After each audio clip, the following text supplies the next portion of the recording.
تفتكر ايه العلاقة بين الحلاوة والعروسة ومولد النبي؟ استغفر الله العظيم، استغفر الله العظيم. وليه واحنا صغيرين كان بيجي للولاد حصان وللبنات عروسة؟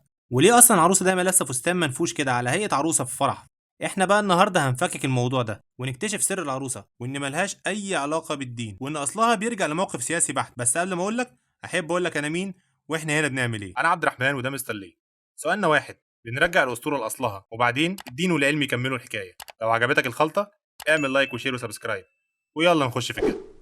نرجع كده بالزمن للعصر الفاطمي سنة 969 هجريا. الفاطميين دول كانوا شاطرين جدا في الاستعراض، وده بيبان على مساجد ومباني الفترة دي، وانهم بيعشقوا المواكب، بيوزعوا اكل وبيعملوا زينة ويخلوا الشعب يحس ان الخليفة هو بابا نويل الشرق. الحادثة بتبدأ في يوم من ايام احتفال مولد النبي صلى الله عليه وسلم. الشعب بيعاني من فقر وجوع واحتياجات، ده غير الضرائب اللي قاطمة وسطهم. يقرر الخليفة يعمل حركة هيخلدها التاريخ بعد كده حتى وقتنا ده. قرر يعمل استعراض كبير جدا ويطلع فيه على موكب ضخم هو ومراته، كل واحد في كامل زينته. الخليفة على حصان ومراته لابسة كامل جواهرها وزينتها زي العرايس بالظبط، والناس تتجمع وتتفرج ويحسوا ان الخليفة واحد منهم نازل يحتفل بالمولد معاهم. وطبعا لان ابليس ما بيحبش يضيع اي فرصة، بيوسوس في دماغ صانع حلويات جشع عايز فلوس ويتقرب من الخليفة باي شكل من الاشكال، ويبدأ يصنع من السكر حصان وعروسة عشان يخلد الموقف ويبدأ يعرضها.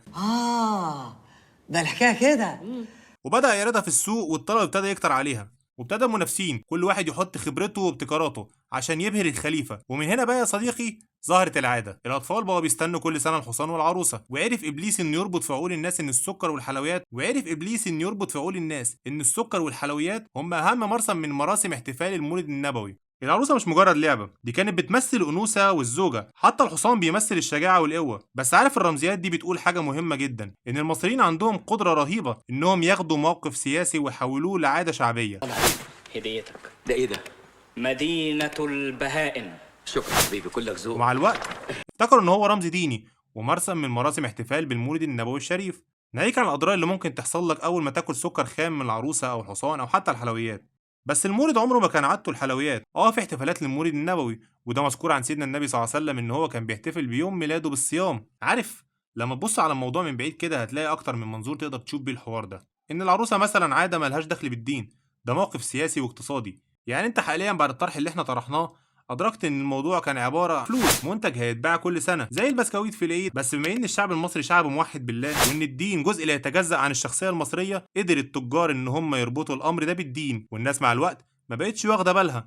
وقدر الشيطان بصنعة لطافة كده يحول الاحتفال بالمولد لمجرد علبة حلويات أو حتى عروسة. الخلاصة يا صديقي، عروسة المولد مش عبادة ومش شعيرة دينية، تقدر تقول كده دي بقايا سياسية كده من أيام العصر الفاطمي، بتوري لك الأمور كانت رايحة لفين عندهم والناس كانت عايشة إزاي.